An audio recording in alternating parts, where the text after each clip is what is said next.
doesn't give you the right to break into the Nike store. How about this? That doesn't give you the right to break into Tiffany's. How about you let me finish? How about you Blowing up a police. Cops die by suicide all the I'm going time. to say their names, whether you like it or not. You can He say died by everybody's traumatic brain injury.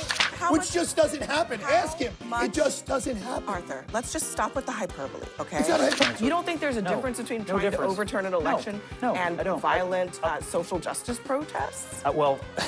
Social justice. Okay. I mean, Hello, everybody. Guys, let's get right into the CNN panel. This one was frustrating to watch. I mean, most of them are. Let's get right into it, and we'll talk about it.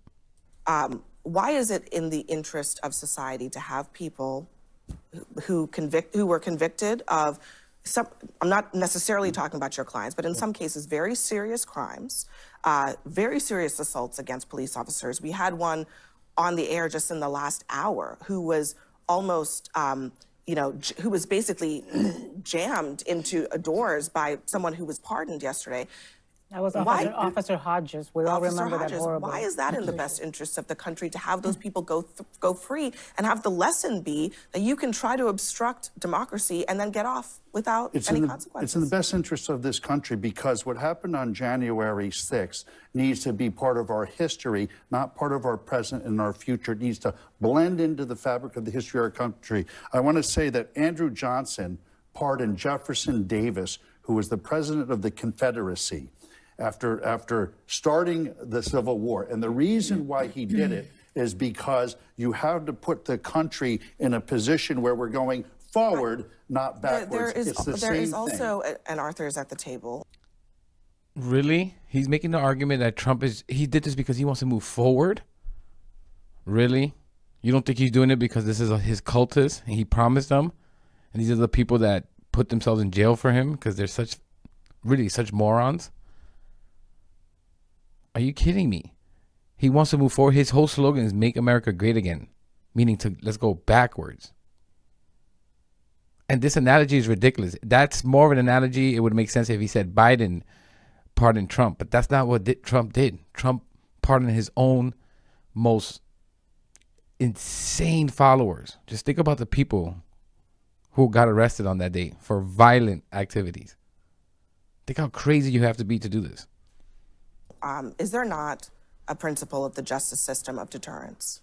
And that punishments serve both as a punishment and as a deterrence. You're probably maybe the wrong person to ask. No. When you go to federal court, and which I'll be doing on Friday on his sentencing, there's like 7 things that a judge has to take into account when he sentences someone or she sentences someone. And one of them is specific deterrence, whether you're going to deter that individual from committing those crimes, and then general deterrence, the message that you're sending out to society that if you commit this crime, this is the punishment you're going to face. So it is a big piece of it, but the president, it's one of the few parts of government where there is no checks and balances. I don't even think the United States Supreme Court has the power in the interest of justice to dismiss a case. No, I mean, he can do it. We know that. I mean, there's no question he has the absolute power to do it. The question is it right? Well, the bottom line is, from Bill Clinton, who had Mark, what was his name, the big millionaire guy? Mark Rich. Thank you, at the very end. I don't always think, to my colleague, who I love having another defense attorney here, I don't always think it's for the best interest of the country. I think there's a lot of personal ideas.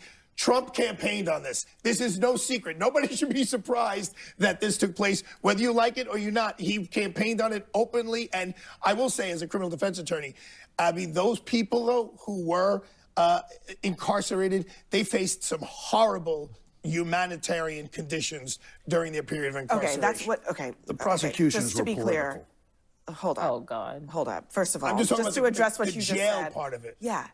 Jail is not nice, okay? And it's not nice for January 6 prisoners. It's not nice for anybody else who's there. There are different kinds of jails. J.D. Vance said...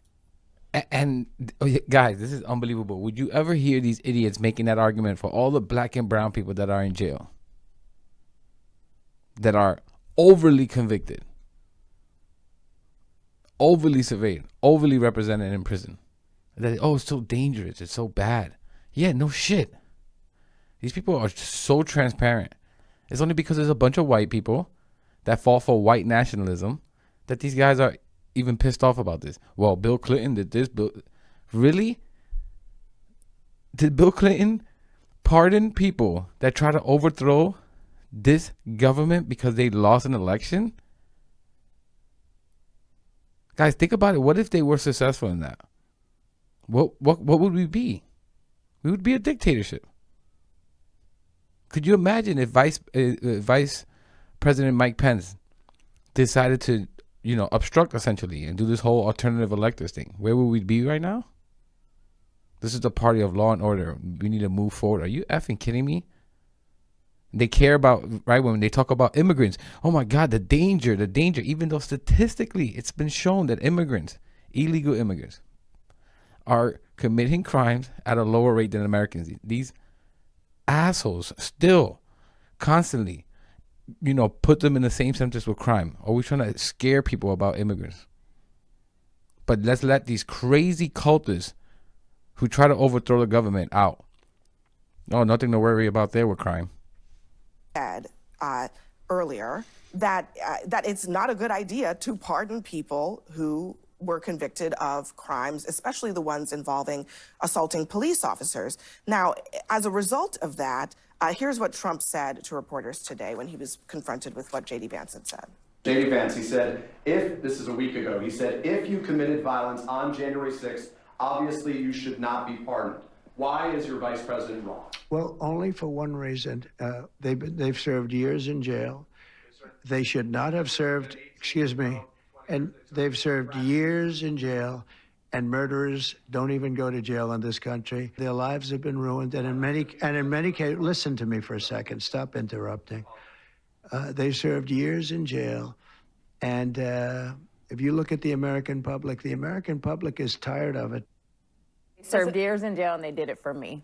And that's why they got pardoned. And that is political, my friend. Well, they also got pardoned because he can, right? Yeah. Because whether you agree with him, whether people agree with him or not, he believes he's got a mandate.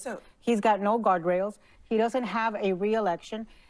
Nobody should be shocked by this. Outrage maybe, but not shocked, because Donald Trump, remember, he would play the January 6th anthem at all his rallies. He still calls them hostages. Incredibly offensive, given that we have hostages in Gaza right now. He promised over and over. So I would say to you, look, what J.D. Vance says has zero validity. 4 days ago, Pam Bondi in her confirmation hearing said that these cases would be looked at case by case. What Pam Bondi says has zero validity. There is one person who matters, and I think that the things he promised on that campaign should be taken very seriously. Yeah. And if you voted for him thinking, oh, don't take him seriously, he's just joking, well, you screwed around and you're finding out. Well, by Trump's definition of this and by his token, I would always also expect to see, the hundreds of people who were convicted of the George Floyd protests of assaulting police officers to walk free, right, Scott? Oh, let's guess what Scott is going to say here. These cultists. Just imagine what he's going to say here. And again, giving props to Anna, she's always pushing back with the energy that we need to push back on this. Like, this is the danger that this guy is. There is no guardrails, especially he only has one term. There's no guardrails. Even his own vice president came out and said that he doesn't believe the people that were violent January 6th should be pardoned. And here we go. Well, they were prosecuted. How many were prosecuted ultimately? Hundreds. Because there were lots of people that had all their actually, charges dropped. I have the answer for you, and it's hundreds of them. Yeah, I saw an analysis. I saw an analysis of that somewhere, and most people who were charged had their charges dropped. But so. what charges were they? All kinds of Failure charges. if they were failure to disperse, those types of charges. The ones who were charged with violent crimes, those charges were not dismissed. They were prosecuted. Well, they went into all kinds of diversionary programs. I'm one of the few lawyers in this country that represented people in those riots and on January 6th, one of the very few. And the way that the prosecution was handled between those two groups are starkly different. Don't you think that there is a That's just a fact. substantive difference between what happened on January 6th, what they were trying to do, and why the federal government has a desire and, in fact, a necessity to prevent that from ever happening again? Don't you think there's a substantive difference between those two things? One of them was trying to overturn an election. No, I mean, I'll answer. You don't think there's a No. difference between No trying to difference. overturn an election No, and I don't. violent course social he doesn't. justice protests? Well, social justice. Okay. I mean, I'll give it to you, Scott. Let's say that they're violent. You don't think there's a difference between trying to obstruct the peaceful transfer of power here's what I think. and violent riots in the street of any kind? The ones in 1968, the ones What were in the 20 objective of those in riots? I think both groups of people were mad about something going on. They wanted to change it. They took matters into their own hands that they should not have done. In both cases, you had people engaging in activities that they should not have engaged in. Now, our culture and our public discourse decided one group of people, social justice is good, and these people were bad. But the reality is they had the same motivation. Here's the I'm thing. mad. They actually They all did the same thing. They didn't have the same. This is insane to compare the two, and they've been doing this for years, comparing what happened with BLM and the guys who were trying to overtake the government. Think about what they're saying. They had weapons damage. This was planned out. Remember Roger Stone, all these people, Steve Bannon, Trump, hang Mike Pence, sitting around for 3 hours watching to see if it was going to go through. Let's just be real. He was seeing if they were going to overtake it. And then once he saw that they weren't, I'm assuming that's what Trump was thinking. When he saw that they weren't going to be overtaken, then he called in who he had to call in after 3 hours of sitting there watching. These people are unbelievable. One was for social justice, right?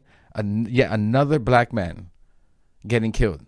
This has historical context of police brutality on people of color. Really, you're comparing these people with the people who try to overtake the government. These cultists will agree with anything. They just cannot criticize Trump. Wait a second. They have the same motivation. They did Sure not. they have the did. same No, They they wanted didn't, to change Scott. something they didn't like. First of all, I don't even want to get in this debate because it's done. People voted, and as Anna said, FAFO, okay? Go Google it if you don't know what that means, because I can't say it on national television. But this is the era that we are in. And there were people in protests. They were not riots, they were protests. And there were people who showed up at the protests and did bad behavior. But that was because a man was murdered unjustly. That doesn't give you the right to break into the Nike store. How about this? That doesn't give you the right to break into Tiffany's. How about this? How about you let me finish? How about you? No one is All saying the that. police precinct. How about you let me Hang on a second, finish? Arthur. Thank Let me you. let her That's what we finish, do at this please. table. A man was killed, and that's why they protested. Now, I don't sit on this network and try and both sides something. If you were violent in those protests, repercussions should be had. But that is not what happened on January 6th. What happened on January 6th is people went and stormed the Capitol because a man pouted and lost an election and couldn't stand up. Nobody died because of that election. People died because of Donald Trump's actions, and because I don't know if it's the people you defend, but officers died on that day. No. One guy had a heart attack 5 days later. Okay. No officers died. Hold on. Officer Brian Sicknick, he had multiple strokes. He died by suicide. Officer Jeffrey Smith, Metropolitan Police. Okay, you know how many cops die by suicide all the time? I'm going to say their names, whether you like it or not. You can He say died by everybody's traumatic brain injury, and he died by suicide. Officer Howard Livingood, Capitol Police, died by suicide. Gunther Hashida, Metropolitan Police, died by suicide. Kyle DeFreytag, Metropolitan Police, died by suicide. So I am not going to, if you're going to be campaigning about being for the blue, being about law and order, you know what I really appreciated today? The very few Republicans on the Senate who stood up, people like Tom Tillis, people like Langford. Can I play the sound because we have it? Let's play that sound. Because they are being consistent to who they were on January 6th and January 7th. That's right. Let's play the sound. And guys, and that bald dude, I always forget his name. He's just smiling while she's mentioning these names and while she's explaining this. 5 officers committed suicide. It sounds like, I think that number 5-4. These idiots will have you think it was coincidence that all these police officers that was there that day happened to just commit suicide. You know how traumatic it must have been for them that day? Think about it. And then even my imagination, and then to go and you know, commit suicide. These people have no sympathy. They do not care. To compare that to a black man getting murdered and fighting, again rioting and protesting again for another black man getting wrongfully murdered. And these guys are trying to compare it the same. There is no working with these people. There is no grace with that other side. There is no empathy with that other side. They're going to be hard to beat because they're cultists. And I'm not saying that we have to be cultists, but we have to all be on the same page as to who they are and the danger that they are. They're not well up there. These people are not well. To me, I just can't agree. It was surprising to me that it was a blanket pardon. 100% of them pardoned every one of them. They've been there long enough. Most of them hadn't been charged with anything. I do not support the pardons if they were given to people who committed violent crimes, including assaulting police officers. He told us he would pardon the Jan 6 protesters. That was well known when he campaigned for the job. He won the popular vote. He won a mandate, and fully support him in doing that. So there were some, like, to your point. And do we have that Wall Street Journal op-ed? The Wall Street Journal just put out an op-ed tonight basically saying this, that Republicans, Trump pardons the January 6 cop beaters. Republicans busy denouncing President Biden's preemptive pardons for his family and other political allies, and deservedly so. But then it's shameful if you don't hear many, if any, rueing President Trump's proclamation to pardon unconditionally nearly all of the people who rioted at the Capitol on January 6th. I mean, there are people here on the right who think this is outrageous. And so I don't think it's, I don't know, maybe some people think that you can't be pro-Trump and is, Abby, what are they going to do about it? Oppose this, but it seems like you can. Tom Tillis supports Trump. He opposes it. It's not right-left. The Republicans are full of they're weak men. This alpha, that's why I hate hearing them about this alpha crap. They're all weak men. They cannot criticize even the most obvious. With that recently Elon Musk doing that fascist salute, Hitler salute, Nazi salute. They're all saying, oh, no, he has issues. He has autism. That's, this is who they are. We have to acknowledge who they are and be vigilant against them in our fight against them. These people are truly unbelievable. No, it's not right left. He's right. He's right. It's not right supposed left. to be right left. It's right This is wrong. what's for the for the presidential power, it's what's best for our community and our society as a whole. You're right. All of those officers that died and lost their lives and committed suicide, they should be honored. They lost their lives. But it doesn't matter why you attack a federal building. You can attack a federal building because you're mad because somebody got killed, or you can attack a federal building because you're mad because somebody didn't win an election. It doesn't justify it. It doesn't justify disparaging. This is where disparaging treatment between. I take your point. Can I say something? I would argue that letting 1,500 people loose, who are now emboldened and feel that they are untouchable because the President of the United States has their back. People who, many of them, have very violent tendencies because they've already shown them. People who their own families are terrified of. We have seen reports in this. It's not true. What you're saying is just which not true. Which part is not true? What part is not true? Abby. Well, which part is not true? Hold on. Hold on. Go ahead. The vast majority who people were charged with a crime, they were sheep. They followed the herd into the Capitol. Yes, there were a handful of violent people, but the vast majority of those 1,500 people were people who walked in and trespassed. And in federal court, just so you know, I've never had a trespass case in my life, number one. Number two, I just have to take umbrage. I'm on the Rafael Ramos Foundation. He was the detective in New York City who got executed, and his partner. I set up their foundations pro bono, and I also represent the New York State court officers. So I'm very pro law enforcement.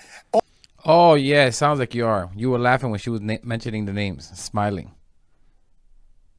That man would probably be ashamed of you representing him. And then the lawyer to say, oh, to attack a federal building because you don't like the outcome of a case, and attacking a building because you don't like the outcome of an election. That's not what was happening. They were attacking the building to kill the Congress members so that they can overtake the country. Like, the way they obfuscate and try to blur the lines is truly, is really remarkable. All I'm saying is we need to. It's very hard to be pro law enforcement and be pro pardoning people who rioted against, beat up. You never heard more than assaulted. You never heard me say I thought they should be. You never heard me say. Because you of the 1,500, it's not way more than a handful. Okay. I bet you it's no more than 100. I remember. I bet you 1,400 people are charged with federal trespass, which just doesn't happen. Ask him. It just doesn't happen. Arthur, let's just stop with the hyperbole, okay? It's not hyperbole. It's a fact. I'll be in federal court tomorrow. It's a fact. You gave the impression that it's a handful of people who were charged with violent offenses. That they is weren't not, charged with violent offenses. That is not true. Okay, it is how many not people true. were charged with violent crimes on that day? Well, first of all, the truth is the vast majority of the people that were there that day trespass. never entered the Capitol. Okay, first of all. And they were not the charged. percentage of people that did enter the Capitol are very much as you just described. People who went there to cause problems, not people who were there who was protesting. Most of the people that went from the ellipse to there did not enter the Capitol, did not intend, and never did commit acts of violence. There are more than a handful of people that committed acts of violence. Okay? But I would say that there were less than in the summer riots that committed acts of violence. Look, there were way more than a handful. Of the 1,500, I want to get the number. This is CNN. Let's get the number. And also, he feels so stupid that the lawyer that he was pointing out, tell him, said no, it was more than a handful.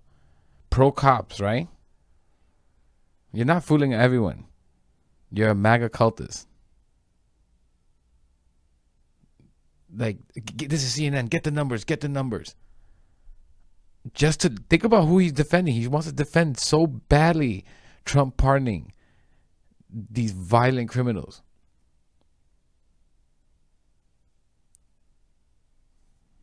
And yeah, this is going to move the country forward, right? This is going to help the country to get these people on the streets, right? But they're so worried about the crimes from immigrants that is at a lower rate than Americans, let alone the January 6th violent criminals. Why does that justify pardoning all of them carte blanche? I think that's really the question that we were trying to... We got to go, Michael. Thank you very much. Actually, we really appreciate you coming here and bringing that... All right, we're going to leave it there, guys. Thank you for watching. If you got all the way to the end, please leave a comment. I read just about all of them. I try to get to some of them. Please subscribe if you're not. And I'll catch you in the next one.